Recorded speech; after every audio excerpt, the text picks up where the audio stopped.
कहा था कि 3 महीने पर तेरा मेहरान का लड़का होता। नाती मार के तो गतर तू दला तब कहता है कि 3 महीने पर लड़का होता नाती। तो कर बे बताओ कैसे होता ही?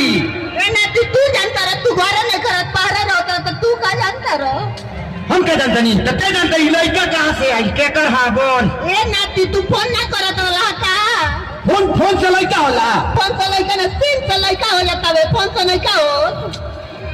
तो ये 3 महीने पर कैसे होई? ए नाती तू ने कहता तार मौसा आइल वाले फोनवा में का? ते हमारे के जिए ना देबे। ए नाती मुंह खोल के लगा जा। ना मन गई। बाप रे, अरे दादा रे। हाँ देख तोरा के पादे। नाती तू मारा तू देखो ए भौजी मारो तोरो। कौने पर सिम डलवाले बारे का रे?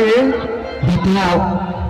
देखो माफ कर दिया, गलती हो गई। हमारा का पता बजे फोने से लड़का होला हमारे मेहरा यार के कोक हमर तू गलत कर दे लगा। जा दी पहले में भेल भाई से नाती दारू